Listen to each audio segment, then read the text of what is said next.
There are so many awesome travel videos out there showing you how to do Bali or Paris in 24 hours. But they never really talk about how they find these awesome places that they're visiting. They always start with, I'm gonna show you how to make the most of your trip, and then they're magically there. So how do you find all these places and these destinations that you're going to be visiting? That's what I'm gonna show you today. What's up, everyone? I'm Rachelle, and welcome to Adventure is Never Far Away. This is a channel where I'll teach you how to discover, create, and enjoy your own adventures. Adventures are completely customizable and can happen anywhere. You heard me, anywhere. Join me as I teach you that whatever your situation may be, it's possible to have a life full of adventures. Subscribe and come along as I show you that adventure is never far away.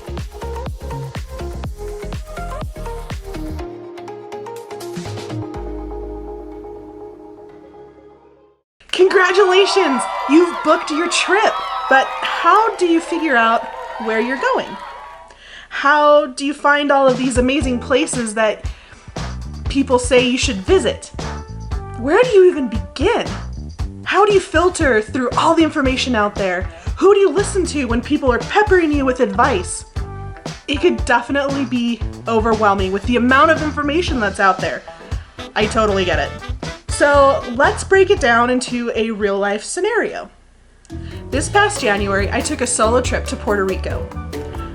I knew virtually nothing about the island. I didn't know what kind of food I was gonna expect. I didn't know what there was to do. Outside of the name Old San Juan, I didn't know a single town on the island. I was starting from scratch, just how you are. So let's talk about some of the ways that I researched for my trip and basically how I research for all of my trips. Let me teach you what I know so that you can then research for your own upcoming trips. And remember, at this point, you've only just booked your trip. We're not booking anything else. We are just gathering information, trying to see what's out there, and then we'll go from there. The very first thing that I do is I will read blogs that have been written about the destination. Open up a web browser and go to Google. In the search bar, type in Puerto Rico travel blog. You can also insert whatever destination you want. Open up the first couple of sites listed and just start reading. You don't have to like everything that you read, but you're starting from scratch. You're a blank page. You just need to start from somewhere. If you're a solo female traveler, might I recommend Adventurous Kate or Be My Travel Muse? If you're looking to travel on a shoestring, check out Nomadic Matt. Hopping around the Caribbean, my favorite website is One Girl, One World. The articles might talk about cool group trips or excursions that might be up your alley. Some of them might even have written out a complete guide on how to visit a location and how to spend 3 days on a road trip around an island. Something that you might want to do. The next thing I do is I pick up a guidebook. There are so many really good guidebooks out there about your destination, and you can get them at a bookstore, you can order them online.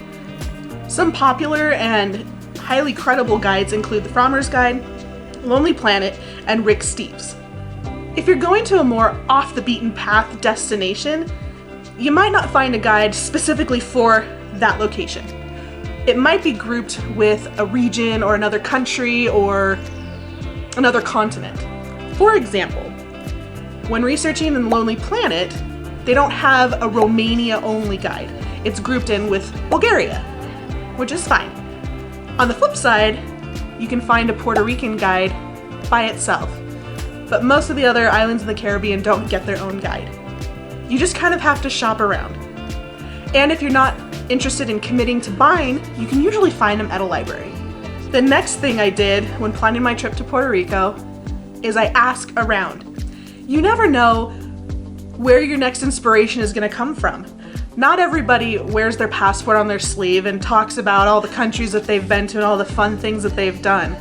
But if you ask, hey, have you been to Puerto Rico? Or hey, have you been to fill in the blank with wherever you're going? You'd be surprised what people would say. Start asking around. your friend, neighbors, family, your boss, coworkers. You never know. When I started asking around, I had no idea the wealth of information that would be coming my way. I found my favorite restaurant in San Francisco, my favorite Döner stand in Berlin, and my favorite music venue in New Orleans, all from asking around. Unfortunately, nobody in my immediate acquaintance had ever been to Puerto Rico for leisure, so I was kind of out of luck with that one, but that's okay. So this next suggestion comes with a caveat, but use social media. Now, the reason I have a caveat with this is because not everybody is honest when they're posting to social media, especially platforms like Instagram.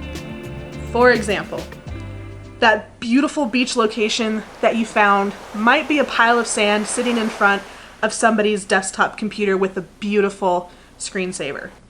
That lush, Bali-esque picture of a girl in a beautiful dress might actually be somebody posing in Hobby Lobby or Michael's. You never know, so just be careful. There are so many social media platforms out there, but the one I'm going to focus on is the one that I actually use all the time when I do research, and that's YouTube. The main reason is because you tend to see a lot more than just one picture, one still shot that can be cultivated. You see more of a location, and there's usually a lot more context. In YouTube's search feature, type things to do in Puerto Rico, or whatever your destination may be.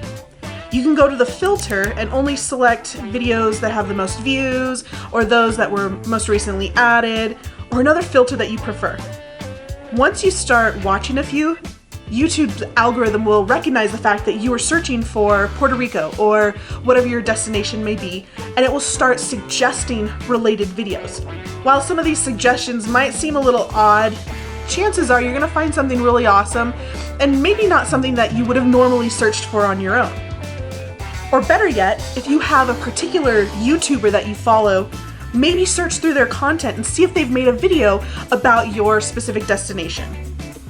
My recommendations and the YouTubers that I will reference when I'm planning a trip include Drew Binsky, Eva Zubek, Kara and Nate, the Bucket List family, and usually a few others, but those are my main go-to channels. Each channel is so different, and each traveler is so different, so I'm getting a wide variety of ideas. So it's not just going to be the same thing over and over and over again. And lastly, I'll just use Google. I'll open up Google and I'll type in things to do in Puerto Rico or whatever destination I'm visiting. And I'll be bombarded with so much information, but a lot of that information comes in the form of lists. Top 10 things to do, or 50 beautiful sites in Puerto Rico, Hawaii, whatever your destination may be. So those are the 5 ways that I generally research for any kind of trip that I'm doing, even if I've been to the destination before. It's a great way to diversify the amount of information that I'm getting. So I'm not just reading a website, I'm not just reading a book, but I can watch a video that somebody has produced. I can talk to other humans and ask them questions. The point of this is just to learn as much as you can so that you can internalize it, you can let it all marinate in your mind, and get inspired when you actually start to plan your activities and your trip. You'll have a lot of ideas. Now you have an idea of what's out there. You have an idea of how to gather information. But don't worry, just because you're on your trip doesn't mean that the research has to stop. A lot of times I'll be lying in bed at night in a destination that I've already done research for, and something pops into my mind. For example, when I was in Puerto Rico, one night I was thinking, you know what would be really fun is to spend a day out on the water. So I opened up the TripAdvisor app on my phone and searched for things near me, activities to do on the water, and I found a day-long catamaran trip to a deserted island. I booked it, and it became one of the highlights of my trip. So that's it! You've got all the tools you need to research for your next destination. If you have any questions, feel free to leave a comment down below. Happy researching, and I'll see you on our next adventure together.